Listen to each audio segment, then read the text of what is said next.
الكريم أما بعد فأعوذ بالله من الشيطان الرجيم بسم الله الرحمن الرحيم الصلاة والسلام عليك يا سيدي يا رسول الله وعلى آلك وأصحابك يا سيدي يا حبيب الله۔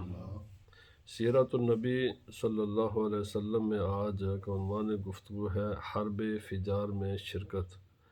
رسول اللہ صلی اللہ علیہ وسلم نے اس جنگ میں سب سے پہلے جو شرکت کی اس کو کہتے ہیں حرب فجار۔ آج ان الفاظ کے مفہوم، اسباب اور چند بنیادی باتیں عرض کی جائیں گی تاکہ یہ بات سمجھنے میں آپ کے لیے آسانی رہے، اور ہو سکتا ہے کہ آج یہ مضمون مکمل نہ ہو، آئندہ پھر اسی موضوع پر گفتگو ہو۔ حرب کا معنی ہوتا ہے جنگ، لڑائی، اور فجار کہتے ہیں جو چیز جائز نہ ہو، ناجائز ہو۔ اہل عرب کا یہ دستور تھا، ان کا یہ نیشنل ان کا عقیدہ تھا، پوری قوم اس بات پر متفق تھی کہ 4 مہینے محترم ہیں۔ اس کی وجہ ایک تو حج اور دوسرا عمرہ، چونکہ تمام اہل عرب بلکہ پوری دنیا کے لوگ، لیکن خصوصاً عربی لوگ اہل عرب یہ خانہ کعبہ کو انتہائی مقدس مقام یہ سمجھتے تھے، ان کا عقیدہ تھا۔ چونکہ حضرت آدم علیہ السلام نے اس کی تعمیر کی، پھر حضرت ابراہیم علیہ السلام نے اس کی تعمیر فرمائی، اور عرب زیادہ تر حضرت ابراہیم علیہ السلام کی اولاد ہیں، تو اس کا حج وہ بھی اسی طرح ضروری سمجھتے تھے، فرض سمجھتے تھے جیسے آج ہم سمجھتے ہیں۔ تو حج میں لوگوں کے لیے آنا تاکہ بغیر کسی خوف و خطر کے سارے اہل عرب وہ حج کر سکیں اور اپنی قربانیوں کے جانور اپنے ساتھ لا سکے۔ تو یہ ان کا آپس کی دشمنیاں، آپس کی مخالفتیں اپنی جگہ ہوتی، لیکن انہوں نے ایک بات پر سب نے اتفاق کر لیا ہوا تھا کہ حج کے مہینوں میں ہم کسی سے لڑیں گے نہیں، کوئی جنگ نہیں کریں گے، اگرچہ ہمارے دروازے کے سامنے سے ہمارے باپ کا قاتل ہی کیوں نہ گزرے، حالانکہ اس پر قابو پانا، اس کو مارنا تو آسان ہے، ہمارے کتنے ہی عزیز کا کوئی قاتل کیوں نہ گزر جائے۔ ان دنوں میں وہ جنگ نہیں کیا کرتے تھے تاکہ حج کرنا ہر ایک کے لیے آسان رہے، اور کوئی بھی آدمی حج کرنے میں کوئی کسی قسم کی دقت محسوس نہ کرے، کوئی خوف محسوس نہ کرے۔ ذی القعدہ، ذی الحجہ، محرم، یہ 3 مہینے مسلسل ہیں، اور یہ حج کے مہینے تھے، آج بھی یہ حج کے مہینے، قیامت تک یہ حج کے مہینے رہیں گے، اور یہ حرمت والے مہینے ہیں۔ اور ایک ہے رجب، چونکہ عمرہ لوگوں نے عمرے کے لیے بھی آنا تھا، تو انہوں نے پھر ایک فکس کر دیا بھائی کہ جو آدمی رجب شریف میں عمرے کے لیے آئے گا، وہ چاہے کوئی بھی ہو، وہ ہمارے کتنے عزیز کا قاتل بھی کیوں نہ ہو، ہم اس کے ساتھ کسی قسم کا کوئی تعرض اور کوئی رکاوٹ نہیں ڈالیں گے۔ یہ اہل عرب کا دستور تھا، پورے عرب اس بات پر یقین رکھتے تھے، چونکہ یہ امن کے مہینے ہوتے، تو ایک تو آپ نے اس اور قرآن پاک نے بھی اس کو برقرار رکھا ہے، اسلام نے بھی اس کو برقرار رکھا ہے۔ ان عدۃ الشہور عند اللہ 12 شہرا منہا 4 حرم۔ اللہ رب العزت نے قرآن مقدس 10ویں سپارے میں فرمایا کہ سال میں 12 مہینے ہیں، اور ان 12 میں سے 4 انتہائی ادب والے مہینے ہیں، احترام والے مہینے ہیں۔ اسلام نے بھی ان کی حرمت کو برقرار رکھا ہے۔ باقی تفصیلات فقہ کی کتابوں میں آتی ہیں۔ تو ایک تو آپ یہ یاد رکھیں، اگر ان دنوں میں کوئی کسی قسم کی لڑائی جھگڑا ہو جائے تو اس کو وہ گناہ سے تعبیر کرتے تھے کہ یہ گناہ ہے، غلط کام ہے. اسی کا نام ہم بھی کہتے ہیں اپنی زبان میں فسق و فجور. یہ فجور ہی سے لفظ فجار بنا ہے. فجار کا معنی ہوتا ہے آپس میں دو آدمی جو دونوں گناہ میں شریک ہو جائے. دوسری بات یہ ذہن نشین رہے کہ چونکہ پورا عرب حج کے لیے آتے ہیں اور عرب کے علاوہ بھی لوگ حج کے لیے آتے ہیں، تو طائف اور مکہ معظمہ کے درمیان انہوں نے ایک جگہ، ویسے تو اور بھی تھے لیکن یہ بہت معروف تھے، جس کو بازار عکاظ کہتے ہیں، میلہ. یہ نا جیسے ایگزیبیشن آج کل ہوتے ہیں نا، کہ جیسے یہاں پر ہمارے برمنگھم میں بھی ایگزیبیشن سینٹر ہے، دنیا میں ہر جگہ ہی ہیں، تو وہاں پر میلہ لگتا اور اس عکاظ کے بازار میں پورا عرب اپنا سامان تجارت لے کر آتے، ہر لوگ، اور باہر کی دنیا سے بھی وہاں سامان آتا. تو چونکہ حاجیوں نے حج کرنے کے لیے بھی آنا تھا، حج بھی کرتے ہیں اور پھر ساتھ آتے وقت اپنا مال بھی ساتھ لے آتے، اور جو اپنا مال اس کو فروخت کر دیتے، اور جاتے وقت نیا مال وہاں سے خرید کر واپس اپنے علاقوں میں لے جاتے. اور قرآن پاک دوسرے سپارے میں اس کا ذکر ہے کہ اس کی اجازت ہے اسلام میں کہ آدمی حج کے لیے جائے اور ساتھ ساتھ کوئی بزنس بھی کرتا جائے تو یہ جائز ہے. یہ ان کا دستور تھا. اب بیسیکلی بنیادی طور پر یہ جو بازار عکاظ تھا، یہ تھا میلہ، ایک بزنس سینٹر تھا، تاکہ لوگوں کے لیے بار بار سفر نہ کرنا پڑ جائے. حج کے لیے آئیں گے، حج سے فارغ ہوں اور اس کے بعد جائیں عکاظ میں اور جا کر وہاں سے سامان اپنا فروخت بھی کر لیں اور نیا سامان خرید بھی لیں. اب یہاں پر اس کے علاوہ بھی پھر سرگرمیاں، جب انسان جمع ہوتے ہیں تو ڈیولپمنٹ ہوتی رہتی ہے. تو یہاں پر بڑے بڑے جو عرب کے شعراء تھے وہ آتے اور بڑے بڑے خطیب آتے اور یہاں پر اپنے شعر پیش کرتے، اور وہاں پر یہ ایک چیلنج بھی ہوتا کہ یہ میرے اشعار ہیں،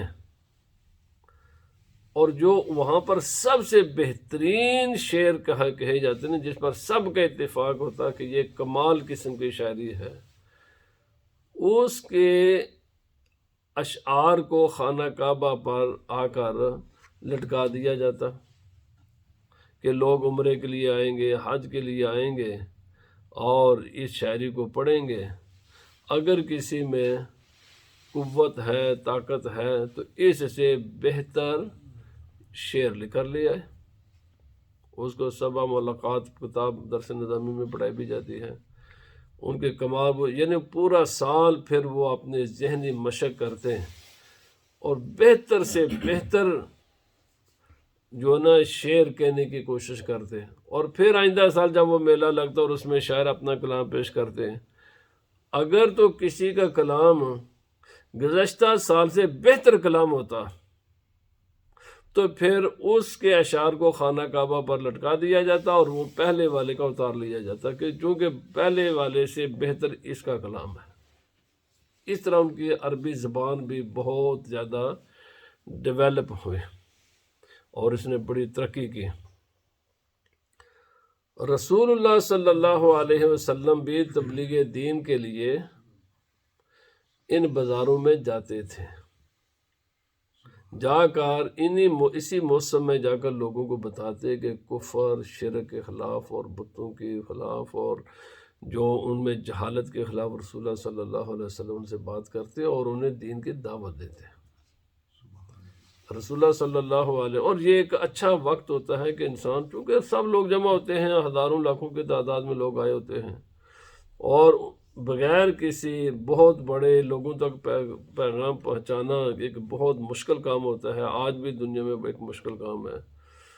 تو آسان تھا کہ سارے لوگ آئے ہوئے ہوں گے اور سب کو ہم اپنا پیغام پہنچا دیں گے۔ اب اس ظہور اسلام سے پہلے، اعلان نبوت سے پہلے، عربیوں میں جو جنگیں ہوئی نا، ان دنوں میں، جن دنوں میں جنگ کرنا ان کے نزدیک ممنوع تھی، ان کو حرب فجار کہتے تھے۔ تاریخ میں یہ ٹوٹل 6، یعنی بعض کے نزدیک یہ 6 جنگیں ہیں اور بعض محققین کے نزدیک یہ 4 ہیں۔ اور ان جنگوں میں سے جو آخری جنگ ہے نا، اس میں رسول اللہ صلی اللہ علیہ وسلم نے بھی شرکت فرمائی۔ اب یاد رکھیں، یہ جو جنگیں اہل عرب میں تھیں، بعض ایسی جنگیں جو 100 سال ان میں رہی ہیں۔ عرب کے لوگ یعنی لڑنے میں، چونکہ اصل میں تھی مسئلہ ہے جہالت کا، اصل مسئلہ یہ ہے جہالت ہے۔ جب انسان کا دل و دماغ علم سے خالی ہوتا ہے تو اس میں پھر دوسری چیزیں آ کر بیٹھ جاتی ہیں، مثلا خاندانی بڑائی، نسلی برتری اور اس قسم کے جاہلانہ خیالات، اور پھر اس کو آگ لگاتے شاعر۔ یہ اس زمانے کا سب سے بڑا میڈیا شاعری تھی، جیسے آج کل بھی میڈیا ہے، یہ ہمیشہ ہی یہ آگ لگاتے ہیں۔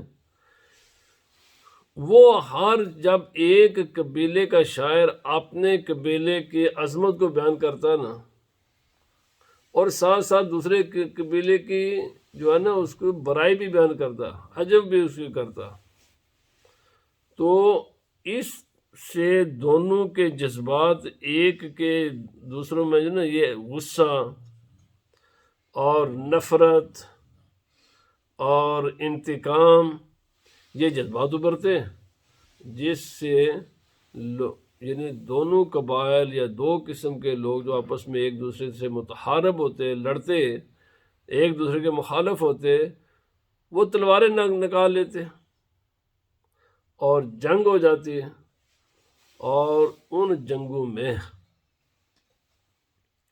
سینکڑوں لوگ مارے جاتے ہیں۔ اور عرب میں آپ جانتے ہیں کہ کوئی مرکزی حکومت نہ تھی، کوئی مرکزی حکومت نہ تھی کہ جو سب کو کنٹرول کرتے، قبائلی نظام تھا۔ اور اس قبائلی نظام میں آپس میں جو ان کی دشمنیاں تھیں، ان دشمنیوں نے ان کی زندگی کو اجیرن بنایا ہوا تھا کہ ہر وقت ایک خوف مسلط رہتا کہ کسی قبیلے کے علاقے میں جانا لوگوں کے لیے بہت مشکل ہوتا۔ بس یہی دن ہوتے جن دن میں وہ جا سکتے تھے، باقی دن میں کوئی کسی کے قابو آ گیا تو وہ اس کو ختم کر دیتے۔ عربی شاعری آپ پڑھیں تو آپ کو پوری عربی شاعری میں ایک چیز کامن ملے گی کہ قتل و غارت۔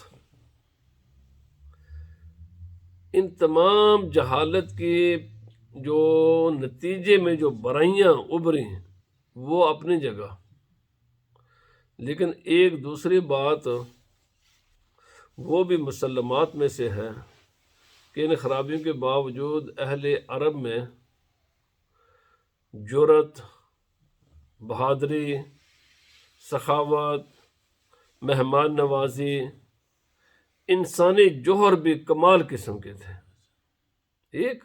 اور دوسرا، ایک تھے مہینوں کی عظمت اور حرمت۔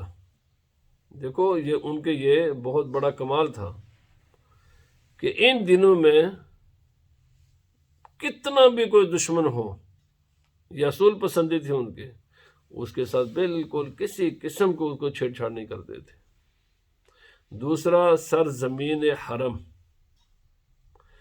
جو بھی آدمی زمین کے اندر آ جاتا، چاہے وہ اپنے باپ کا قاتل کیوں نہ ہوتا، اس کے ساتھ کسی قسم کا تعرض نہیں کرتے تھے، کوئی چھیڑ چھاڑ، کسی قسم کے پریشانی۔ افسوس ہے کہ آج یہ جو نجدی شرطیں وہاں پر لوگوں کو ستاتے ہیں، پریشان کرتے ہیں، بھائی اس وقت کے تو جاہل بھی اپنے باپ کے قاتل کو نہیں چھیڑتے تھے. تم دنیا سے آئے ہوئے ہیں، لاکھوں کروڑوں سنی مسلمانوں کو پریشان کرتے ہیں وہاں بیٹھ کر حرم شریف میں. یہ تو جاہل لوگ بھی نہیں کام کرتے تھے، حالانکہ ان کے پاس بالکل ٹوٹل جاہل تھے، لیکن ان میں خوبیاں بھی تھیں. وفا اہل عرب میں کمال. کل میں نے درس دیا تھا وفا پر. اگر وفاداری دیکھنی ہے تو پھر عربوں کو دیکھو کہ وہ وفاداری کیسے کرتے تھے. شجاعت کہ ان میں کتنے جوہر تھے اور اصول پسندی کتنی تھی. تو اگر کچھ جہالت کی وجہ سے اہل عرب میں بہت سی خرابیاں بھی تھیں، لیکن اسی قبائلی ماحول نے ان میں انسانی جوہر بھی کمال واضح کیے ہوئے تھے. اور ان میں سے ایک یہ بھی تھا کہ ان میں زبان دانی. اسی لیے تو قرآن حکیم عربی زبان میں نازل ہوا ہے کہ وہ ایک لفظ میں اتنا مضمون بند کر دیتے ہیں کہ جس کا پوری کتاب لکھی جا سکتی ہے. زبان کے بہت اعلیٰ درجے کے وہ لوگ تھے زبان دانی میں. جرأت، بہادری، وفاداری، مہمان نوازی، سخاوت، اصول پسندی، یہ ان کے بہت اعلیٰ جوہر تھے. اب میں حرب فجار کی بات کرتا ہوں کہ اسی لیے تو رسول اللہ صلی اللہ علیہ وسلم عرب میں آئے کہ وہاں پر اصل انسانی جوہر تھے. انسان اپنی اصل جوہر کے وہ لوگ موجود تھے. یہ 6 یا 4 جنگیں ہوئی ہیں. بعض سیرت نگاروں نے اس کا سبب ایک ہی لکھا ہے، لیکن بعض سیرت نگاروں نے اس کے ہر جنگ کے اسباب مختلف لکھے. جب آپ اس کو پڑھیں ایک چیز بڑی واضح ہوتی ہے. جو میں نے پڑھنے کے بعد جس نتیجے پر میں پہنچا ہوں وہ یہ ہے کہ زبان کا بے جا استعمال، جس کو کہتے ہیں زبان اپنی زبان پر کنٹرول رکھا. جنگ کا جتنے بھی یہ جنگیں اعلیٰ، اچھا 1 منٹ کی خاموشی زبان کو کنٹرول میں اگر رکھتے ہیں نا تو بعد میں سینکڑوں ہزاروں انسان کا خون نہ بہا جاتا. جب میں ابھی اسباب عرض کرنے سے پہلے اس کا خلاصہ عرض کر دیتا ہوں کہ جنگ کا سبب کیا بنا. ایک انسان کے چند الفاظ جو اس نے غرور اور تکبر میں آ کر اور کسی دوسرے انسان کو ذلیل کرنے کے لیے زبان سے بولے، وہی الفاظ بنیاد بن گئے ایک بڑی جنگ کا. اور جس جنگ کے نتیجے میں سینکڑوں لوگوں کا خون بہا دیا گیا. اگر وہ لفظ تکبر اور اس طریقے رعون کے ساتھ کوئی انسان ادا نہ کرتا تو یہ جنگ بھی نہ ہوتی. اس لیے اس لیسن کو اور اس درس سیرت کو سمجھنے سے پہلے ایک سمجھ لیں کہ میڈیا اور زبان یہ بنیادی کردار ادا کرتا ہے جنگوں میں. یہی اسباب پیدا کرتے ہیں، یہی لوگوں کو اشتعال دلاتے ہیں. اور یہ چند منٹ کی ان زبان پر کنٹرول ہزاروں لاکھوں کروڑوں انسان کے خون کو بچایا جا سکتا ہے. اور جب اس میں سے ذرا سی بھی بے احتیاطی ہوتی ہے تو پھر ایک ایسی آگ بھڑک اٹھتی ہے کہ جس کو بجھانا آسان نہیں ہوتا. ایک بات. دوسری بات ہے رویہ. اس کا ایک سبب یہ بھی ہے کہ متکبرانہ اور مغرورانہ انداز میں چلنا، بیٹھنا، اٹھنا، یہ بعض اوقات انسان کا یہ جو متکبرانہ رویہ ہے نا، یہ سبب بن جاتا ہے جنگ کا. ابھی آپ دیکھیں گے ایک جنگ کا سبب صرف یہ بنا کہ ایک سردار نے اپنی ٹانگیں آگے بچھائی، یعنی ایک اپنی ٹانگ کو آگے کر کے بیٹھا اکڑ کر اور کہنے لگا جناب میرے مقابلے میں کون ہے. تو ظاہر بات ہے جب خاندانی چیزیں ہوتی ہیں، دوسرے انسان ہوتے ہیں، وہ برداشت نہیں کرتے کسی کو. دوسرے نے تلوار نکالی، اس کی ٹانگ ہی کاٹ دی. بھائی یہ سبب بنا تھا پورے. اس کے بعد پھر ایسا جنگ کا سلسلہ شروع ہوا، ایسا جنگ کا وہ سلسلہ شروع ہوا کہ اس کی ایک ٹانگ آگے مجلس میں کرنے سے دوسرے کو غیرت آئی، اس نے اس کی ٹانگ کاٹ دی. پھر جنگ شروع ہو گئی اور پھر جنگ میں سینکڑوں لوگوں کا خون بہا دیا گیا. اگر وہی اپنی ٹانگیں مجلس میں سنبھال کر رکھتا اور ساتھ ساتھ اکڑ کر متکبرانہ گفتگو نہ کرتا تو جنگ ہوتی نا اور ہزاروں لوگوں کا خون بچ جاتا. تو یہ جو رویے ہوتے ہیں نا، انسانی رویے، اور جس رویے میں تکبر ہوتا ہے، یہ ایک ایسی جنگ کا بنیاد بن جاتے ہیں کہ پھر اس کی آگے جب وہ آگ بڑھتی ہے نا تو وہ ہزاروں گھروں کو جلا کر رکھ دیتی ہے. تو ایک تو اس سے جو سمجھ آتا ہے جو کہ انسان کو اپنی زبان پر بھی، اپنی چال چلن پر بھی، اور اپنے جو اعضائے بدن ہیں ان کو سب پر کنٹرول رکھنا چاہیے، خصوصاً جب انسان دوسرے انسانوں کے درمیان بیٹھا ہو. تیسری چیز جو جنگ کا سبب بنی ہے، یہ جتنے جنگیں ہوئی ہیں ان میں سے ایک سبب ہے مزاح. یہ کبھی ہم کرتے ہیں نا جی، کوئی مذاق کے ساتھ کسی کو چھیڑ دیا. شروع میں یہ ہوتا ہے مذاق، شروع میں ایک انسان دل لگی کرتا ہے کسی کے ساتھ، لیکن وہ کسی نے اس کے پیچھے وہ کانٹے کے ساتھ کسی خاتون کے کپڑے کو اس نے باندھ دیا، اور خاتون جب اٹھی تو اس کے یاد رکھنے کے بعد، یہاں سے میں وہ بات کرنے سے پہلے یاد کر دوں، پردہ یہ اسلام سے پہلے بھی تھا. یہ حرب فجار جو ہوئی ہیں نا، ان کا ایک سبب یہ تھا کہ کسی خاتون کے پیچھے اس نے چونکہ اس کے چہرے پر پردہ پڑا ہوا تھا اور وہ اس کو دیکھنا چاہتا تھا، تو اس نے پیچھے سے ایک کپڑے کے دوسرے کپڑے کو کانٹا لگا دیا. تو جب اٹھی نا تو چونکہ کپڑا دوسرے کے ساتھ بندھا ہوا تھا، اور اس کو جب کھینچ لگی کپڑے کو تو وہ اس کا نقاب اس کے چہرے سے اتر گیا. تو یہ بہت یہ غیرت ہے کہ بھائی ہماری خاتون کے ساتھ تو نے یہ بدتمیزی کیوں کی ہے. اور خواتین کے ساتھ بدتمیزی کی وجہ سے جنگ چھڑی، جس جنگ کے نتیجے میں سینکڑوں لوگوں کی جانیں گے. کیوں جی؟ یاد رکھ لیں، شروع میں یہ مذاق تھا. ہم بھی کہتے ہیں، اسی لیے رسول اللہ صلی اللہ علیہ وسلم نے کسی بھی انسان کے ساتھ مذاق کرنے سے منع فرمایا اس قسم کا، کہ آپ اپنی خوشی کے لیے، اپنی دل لگی کے لیے دوسرے انسان کے ساتھ ایسا مذاق، آپ کی تو دل خوش ہو گیا لیکن اس کے نتیجے میں جو کچھ ہوگا نا وہ بہت بھیانک اور خوفناک ہوتا ہے.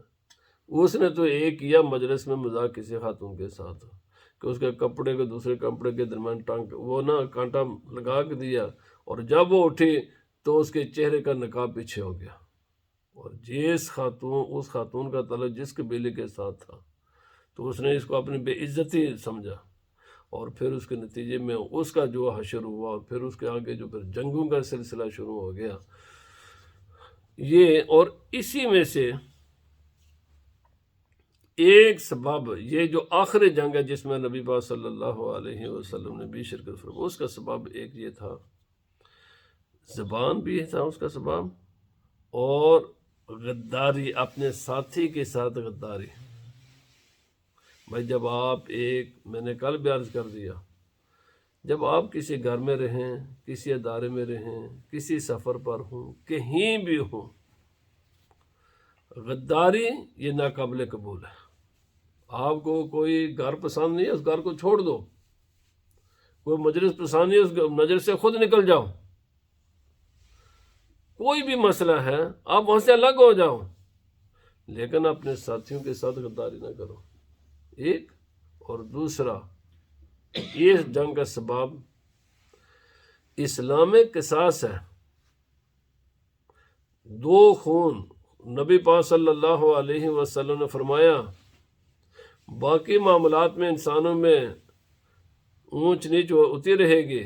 کوئی وزیر اعظم ہے، کوئی خاک روب ہے، سڑک پر جھاڑو دیتا ہے، کچرا اٹھاتا ہے. بہت بڑا فرق ہے. ایک کنگ کی کرسی پر بیٹھا ہوتا ہے، دوسرا کچرا اٹھا رہا ہوتا ہے. فرق ہے. یہ فرق نہ کبھی ختم ہوئے نہ کبھی ختم ہو سکتے ہیں، اور ان کو ختم کرنا چاہیے بھی نہیں. لیکن ایک نبی پاک صلی اللہ علیہ وسلم نے یہ اسلام کا اصول ہے کہ خون سب کے برابر ہے. یہ جو ہم کرتے ہیں یہ برابری یہی ہے. اسلام میں برابری یہ ہے، خون سب کا برابر ہوگا. بھائی میرے خون کا بھی کلر وہی ہے جو آپ کے خون کا کلر ہے، اور میرا خون بھی وہی کچھ کرتا ہے جو کچھ آپ کا خون کرتا ہے. اس کا معنی خون کی برابری کا معنی کیا ہے؟ اگر میں کسی کا خون بہاؤں گا تو اس کے بدلے میں میرا بھی خون بہایا جائے گا. خون برابر رہے گا. اس کا مطلب مزید سمجھیں. ہوا یہ تھا کہ ان کے ادنا آدمی نے، ایک قبیلے کے ادنا آدمی نے دوسرے کے اعلیٰ کو قتل کر دیا، دوسرے کے سردار کو قتل کیا. اب قانون کے مطابق جو شریعت کا قانون ہے وہاں، لیکن وہاں جہالت تھی نا. جہالت کی وجہ سے کہنے لگے کہ ہم اس کو قتل نہیں کریں گے، قصاص میں یہ نہیں جائے گا کیونکہ یہ ادنا ہے. اس کے بدلے میں تمہارے قبیلے کے، چونکہ ہمارے قبیلے کا سردار ہے جس نے اس کو ٹھکانے لگایا ہے، اب اس کے مقابلے میں اسی لیول کا آدمی ہم سے ماریں گے. قصاص اس لیول کا ہونا چاہیے. دونوں کا سٹیٹس الگ ہے. چونکہ یہ ناانصافی ہے. یہ مسئلہ آپ نے یاد رکھنا ہے. یہ جو آخری جنگ ہوئی ہے نا، جس میں نبی صلی اللہ علیہ وسلم نے بھی شرکت فرمائی تھی، اصل میں یہ ناانصافی کے خلاف جنگ تھی کہ جو دوسرا فریق تھا وہ قصاص پر تیار نہیں تھا. بس ٹھیک ہے، ہم اس کے قصاص یا اس کے دیے دے دیتے ہیں، یا اس کا، چونکہ خون برابر ہے. اور لیکن جو دوسرا فریق تھا وہ اس پر رضامند نہیں تھا. وہ کہتا تھا جو تمہارے قبیلے کا آدمی ہے وہ اتنا کوئی اعلیٰ قسم کا نہیں ہے، وہ ایک عام سا آدمی ہے. اوپر ہمارے قبیلے کا جس کو قتل کیا گیا ہے یہ اعلیٰ ہے، تو اس کے بدلے میں آپ کے اعلیٰ کو قتل کریں گے. تو یہ سبب تھی ناانصافی. کیونکہ آگے بات آئے گی، کیونکہ لوگ بعض اس پر سوال بھی اٹھاتے ہیں کہ رسول اللہ صلی اللہ علیہ وسلم تو معصوم ہے، تو رسول خدا صلی اللہ علیہ وسلم نے اس جنگ میں کیوں شرکت فرمائی؟ تو بھائی اس کا جواب یہ ہے کہ یہ جنگ عدل اور ظلم کے، ایک طرف صرف ظلم تھا اور دوسری طرف صرف عدل تھا. کہ ان کا مطالبہ یہ تھا کہ ہم آپ کے سردار کو وہ ہمارے حوالے کرو. یہ اس آدمی کو دینے کے لیے تیار تھے، لیکن وہ کہتے تھے نہیں، یہ برابری نہیں ہے، ہمیں برابر کا آدمی چاہیے. تو اس لیے جنگ ہوئی. بہرحال اس میں کوئی قتل و غارت نہیں ہوئی تھی، اور نبی پاک صلی اللہ علیہ وسلم ہی کی برکت سے پھر یہ جنگ صلح صفائی پر ختم ہوئی، اور دیت پر اقرار کیا گیا، لیکن دیت کسی طرف سے بھی نہ لی گئی. اور آخر کار دونوں قبائل، دونوں طرف سے وہ صلح صفائی ہو گئی، اور عرب میں اعلان نبوت سے پہلے ہی امن قائم ہو گیا. اور یہ رسول اللہ صلی اللہ علیہ وسلم کی برکت سے ہوا تھا، اور بغیر کسی خون بہائے امن قائم ہو گیا تھا. تو یہ اس جنگ کی جو اہمیت ہے وہ یہ ہے کہ جو عرب کا جو ماحول تھا نا، ابھی رسول اللہ صلی اللہ علیہ وسلم نے اعلان نبوت ابھی نہیں کیا تھا. آپ کی عمر مبارک اس کو 14 برس تھی. تو اس وقت یہ رسول خدا صلی اللہ علیہ وسلم کی برکت سے جنگ بھی نہ ہوئی. قتل و غارت پہلے تمام جنگوں میں ہو چکی تھے، لیکن جس میں نبی پاک صلی اللہ علیہ وسلم نے شرکت فرمائی، اس کا نتیجہ یہ نکلا کہ وہ تفصیلات اپنی جگہ پر ہیں، لیکن یہ جنگ کے نتیجے میں صلح ہو گئی، اور دونوں طرف سے جو ایک عرصہ دراز سے قبائل ایک دوسرے کا خون بہا رہے تھے، وہ خون بہنا بند ہو گیا، اور بغیر کسی دیت کے ایک طرف سے جب یاد رکھ لیں جب دونوں فریق ٹریڈ کر رہیں گے نا تو کبھی بھی صلح نہیں ہوتی، کسی ایک کو نیچا اپنا سر کرنا پڑتا ہے۔ تو یہ ہو گیا، اس کی تفصیلات موجود ہیں کہ ایک فریق نے کہہ دیا کہ بھائی ہم یہ جنگ کا سلسلہ کب، یاد رکھ لیں ہمیشہ ہمیشہ آخر کار صلح ہوتی ہے، آخر کار صلح ہوتی ہے، اور صلح گفتگو ہی سے ہوتی ہے، جنگ کسی مسئلے کا حل نہیں ہے۔ تو پھر کیا ہوا کہ جب ایک فریق نے ذرا نرمی اختیار کی، انہوں نے کہا بھائی جنگ کے بجائے جتنے لوگوں کا آپ کا نقصان ہوا ہے ہم آپ کو نقصان پورا کر دیتے ہیں، دیے دے دیتے ہیں، اور یہ ہم جنگ کا سلسلہ بند کر دیتے ہیں۔ تو جب ادھر سے نرمی دکھائی گئی تو دوسری طرف سے بھی اللہ تعالیٰ نے ان کے دل پہ نرم کر دیے، اور انہوں نے کہا کہ اگر آپ اس بات پر اترا ہیں صلح صفائی پر، معافی تلافی پر، دیت کے دینے پر، تو ہم آپ سے دیت نہیں لیتے، بغیر دیت ہی کہ ہم ایک دوسرے سے صلح صفائی کر لیتے ہیں۔ تو اس وجہ سے نبی پاک صلی اللہ علیہ وسلم کی شرکت سے یہ ایک جو خون بہایا جا رہا تھا عرب میں، وہ خون کا بہنا بند ہو گیا۔ اللہ پاک ہمیں رسول خدا صلی اللہ علیہ وسلم کی سچی محبت و الفت نصیب فرمائے۔ وما علینا الا البلاغ۔